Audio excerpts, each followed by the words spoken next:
So, to say I'm nervous is an understatement.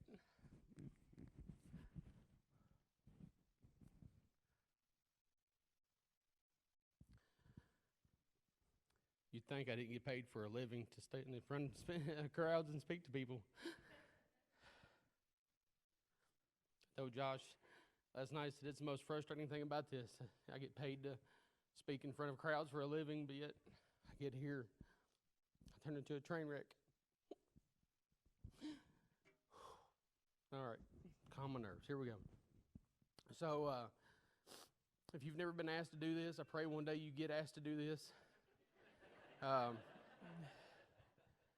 I can tell you right now, it's a little nerve-wracking when David McDowell grabs you at church and says, "We need to talk." First, I'm sitting there thinking, what do we need to talk about? You know, what did he find out? You know, and then he asked me if I want to speak at Men's Day. Well, it's not exactly something you feel led to say no to. Let me say that. And so I've struggled for the last week and a half trying to figure out where I was going with this. You know, looking back at my life, there's never been this one big aha moment. You know, you hear men get up here and they give those devotions about that big moment. You know, I remember Aaron Williams talking about his big moment, you know, when his life really just had that change. Or Mr. Ornback talking about, you know, hearing another man speak and how it was that moment. And so when I got looking back through this, I kept questioning like, how did I get here? How did today happen? And so, kind of like Josh, we'll just start from the beginning, you know. And so the verse that I open up with is Jeremiah 29:11-12. It says, "I know the plans that I have declared for you. Plans to prosper you, not to harm you. Plans to give you hope of a future."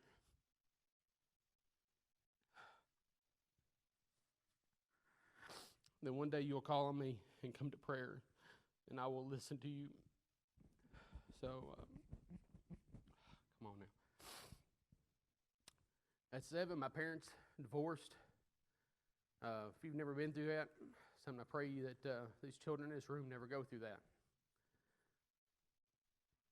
My father got custody of me and my sister, and that was in 1987, which is at that time was a very unusual time to see a man wind up with custody of his children. But obviously it was God's plan. Grew up on a dairy farm. My dad worked there with his father and his brothers. If anybody knows anything about farming or dairy industry, it's early mornings and late evenings. Never stops, does it, Ricky? 7 days a week. And so our caretaker became my grandparents, primarily my grandmother. She would always have dinner for us, make sure our schoolwork got done. Dad would come in from the barn and eat dinner with us, and some nights we went home with him. A lot of nights we stayed there. It was just more convenient.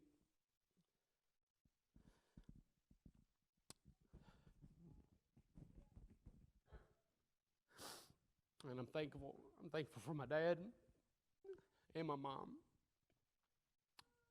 Because in that divorce, I wouldn't have ended up living with my grandparents, which looking back today was probably one of the best blessings that was ever bestowed upon me. They made sure we were in church every Wednesday, Sunday night. If the youth group or the church group was doing any activity at all, we never missed out.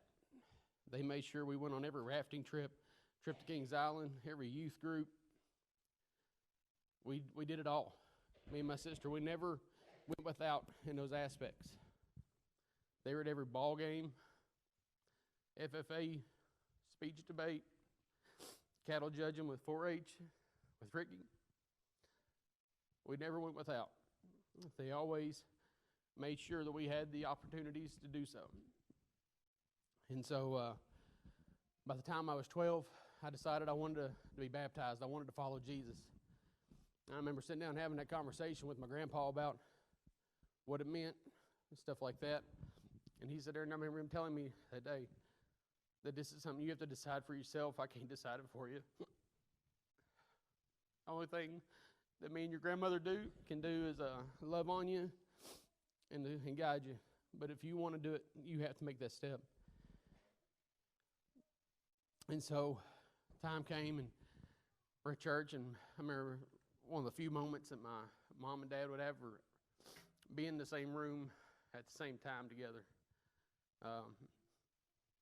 It wasn't a great situation for them, but I remember them being there that day and how it felt. And I remember when the pastor called to come forward if anybody wanted to accept Jesus' salvation. I remember looking at my grandfather and thinking, he was going to go with me. And I remember him sitting there saying, just like today, you got to do it. No one can do it for you. If you want to accept Jesus Christ, you got to be a man and walk forward yourself, because this is not something I can do with you. So, hope you can understand me. I'm trying my best to get through this. Kind of like Josh said, teenage years come along. I get my driver's license, start getting freedom. I'm working, got a little money in my pocket. Start getting detoured. Find myself not going Sunday nights. Find myself not going Wednesday nights. Next thing I know, I'm not going to church at all. I've completely veered off the path. As years go on, I find myself trying to fill that hole with other things, chasing things of the world, doing things that I'm not proud of today, things that I wish I could go back and change.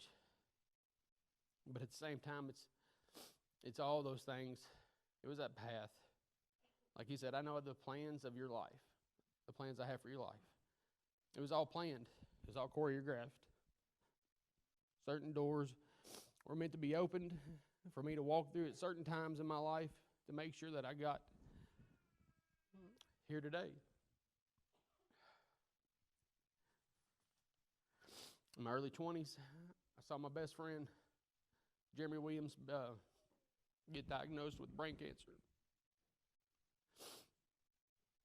And it was at that moment that I got to witness my first miracle in life. I remember him dealing with the fact that they had told him he wouldn't probably make it to 25. If he did, he wouldn't have children. And I'll never forget him calling me one Saturday night, because he was still going to church. He was involved. His parents went to the Nazarene church out in Buffalo, and him saying, I'd really like for you to go to church with me in the morning. I think you need to be there. And I'm sitting there thinking, you're the one dying of brain cancer. Come on, let's get it together here, Bob. Why do I do this, Raina? Why do I do this? But I remember that morning, that was the first time I'd ever really witnessed a church come together and lay hands on someone, not just for his physical body, but for his soul spiritually. And it was at that moment when I realized what was missing in my life, why I was doing the things I was doing, why I was chasing these worldly things, why I was struggling in certain aspects of my life with relationships and at home. I realized at that moment that that's what was missing. But unlike many of us, we see the signs, right? We see the warnings, slow down, bump ahead. Stumpy, quit talking. Your wife's going to get you when she walks in the room. The batteries fell out for a reason. We started seeing those things. But it didn't get me back in church. It's like I fought it even more. And then, lo and behold, y'all know it's Jeremy's story. I don't have to go into it. A year later, he's starting to get a clean bill of health. He's alive today, two children, cancer-free. Of the 10 people that they tried the experimental drugs on, he's the only one still living.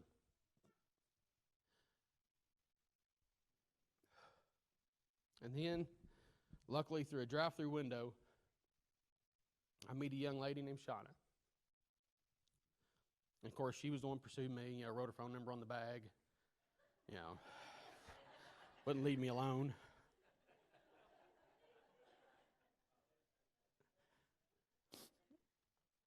But we started dating. And it's kind of like Josh said, with him and Emily, you just don't know, where these things are going to take you one day. Her father pastored a church in Magnolia, the Cumberland Presbyterian Church there. And as we became to get more serious, she told me if we were to move forward, I need you to go to church with me. I really liked her. So I thought, I know I need to be there anyways. And so I started going, and within a year, her father ended up moving to Owensboro and taking a church there. So it left us wondering as to where we were going to go. And so her brother-in-law, Donnie, had grew up in this church, Donnie Davis, and he was married to her older sister, Lane, at the time. And so they decided they were going to come back to South Fork, because that was his home church. And so we followed along, and South Fork had a softball team, and it was great for me because I liked to play softball at the time. And one of the things that we did that made us stick was we got plugged into a group called the Fog Class. So right out the gate, we not only start going to Sunday school, but we're involved in this Sunday night group called Fog. Brandon Walker's over here laughing. He was in that class. And we quickly started building relationships within this church. Not just the hi, how you doing at the door kind of friendships, but the relationships that went beyond these walls. The type of relationships that still today we lean on. Josh and Emily, and Brandon and Kaylin, Jeremy and Beth Williams. Jeremy started coming here because of a woman, Beth Hines. So it worked out well for all of us because all of us became such close friends. And what we quickly learned and realized was that we had finally got around a group of people that were heading in the same direction as we were, that wanted similar goals and aspirations for their life. 2006, we get married. I think Josh and Emily was right behind us. Brandon, Kaylin, Jeremy, and Beth got married right before us. We all start building our lives and heading in the right direction. Brandon he got married at that time as well. And so we all start moving in the right direction. By 2007, we decide we're going to start building a family, get pregnant, have the excitement of announcing pregnancy. I think we were 16 weeks in.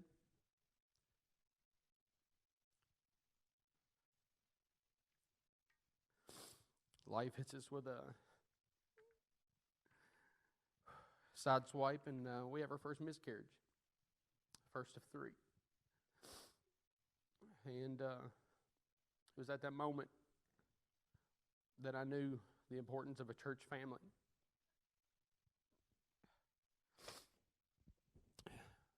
How just a portion of maybe how Jeremy felt when the church came together for him and his family.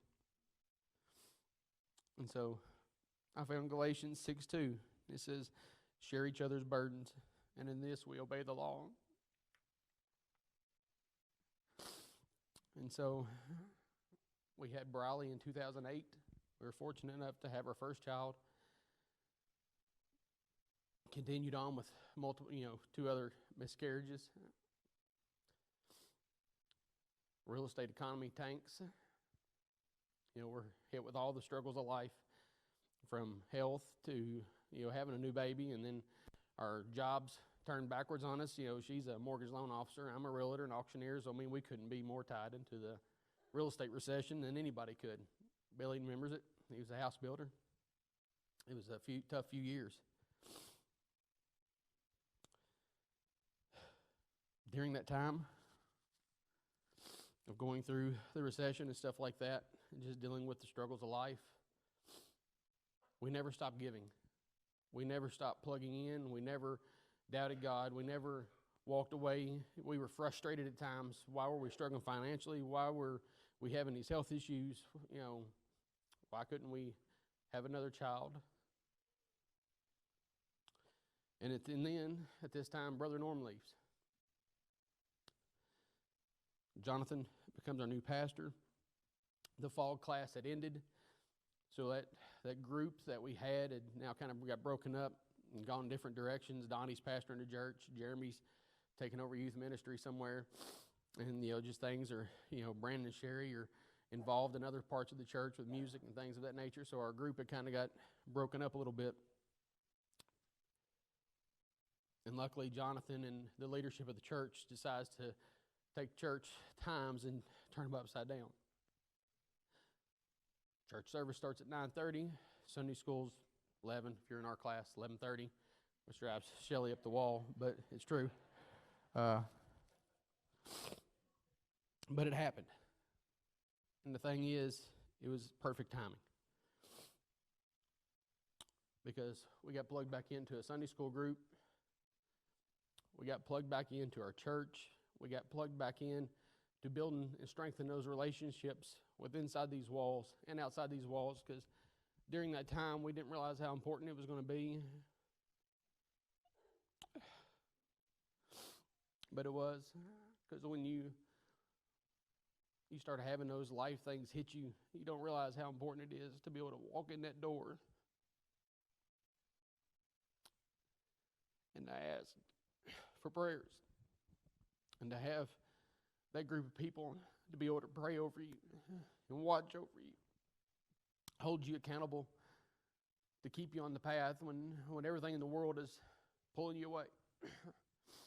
When Satan's whispering in your ear telling you it's your fault. You've done this. You're not good enough.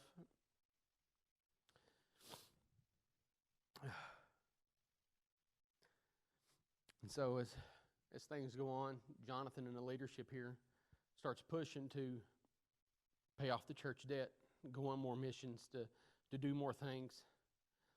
And I find myself sitting in the pew here questioning, what am I doing? What am I doing to build the kingdom of God? Where do I fit in? What's my talents? I didn't want to go to Africa, Arizona, Colorado, wherever we're going. I had no desire to go to those places. Didn't mind giving money to support it, but I never had a desire to go. And then one day Dwayne Gibson calls. And tells me he'd like to see me bring church league softball back.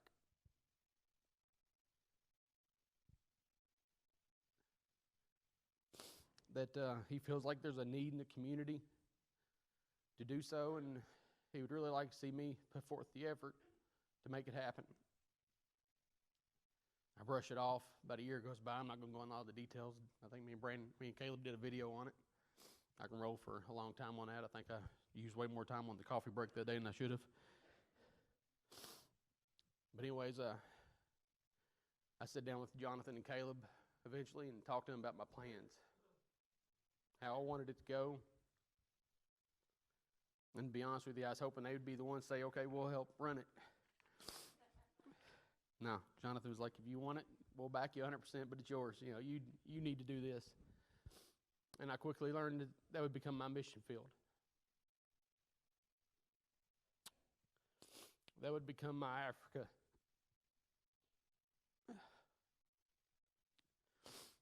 And so,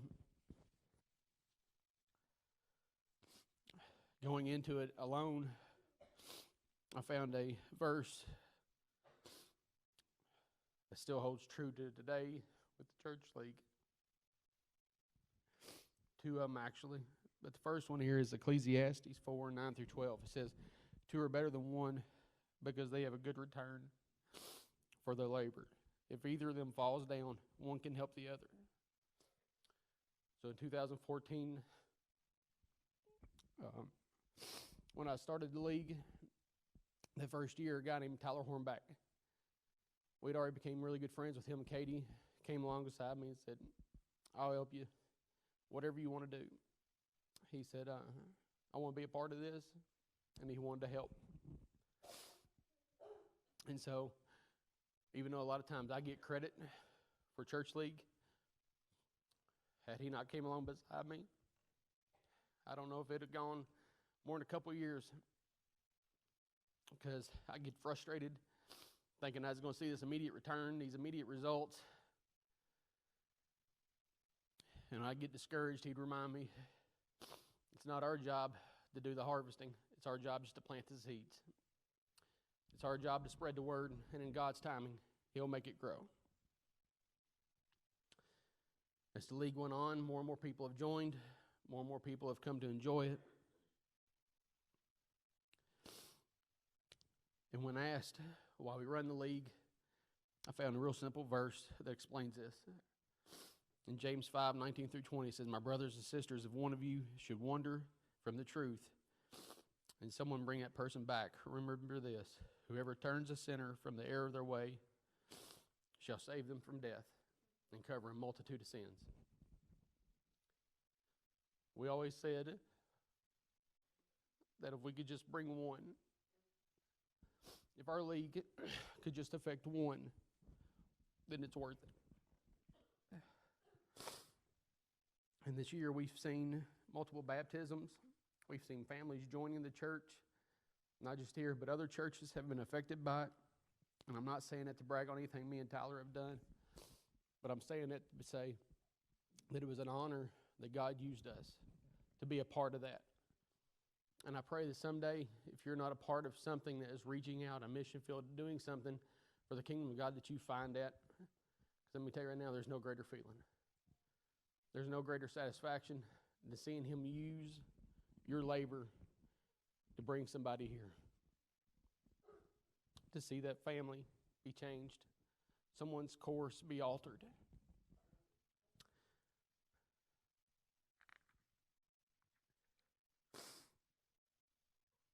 So if there's one thing I hope and pray that you take from this today, is that you build relationships here. You get involved in the church, not just someone who sits in a pew, but you find a place to work, that you find something to do, somewhere to contribute. Because until you do, you'll never fully understand the power of prayer. You'll never fully understand the power of the relationships in small groups.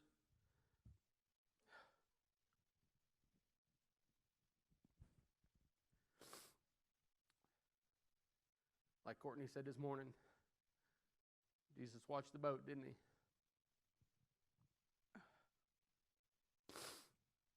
Because since July,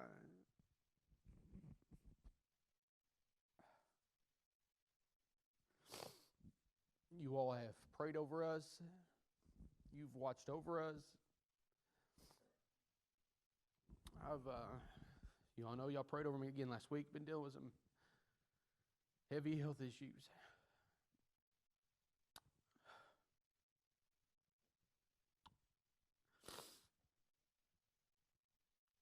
And so until you've had a church family like you all, and you let them into your life, you'll never fully understand why I'm up here crying the way I am. And so it's perfectly timed. Text messages in the middle of the night.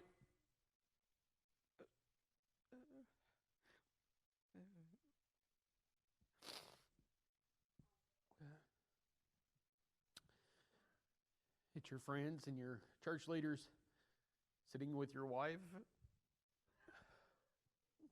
while you're in surgery.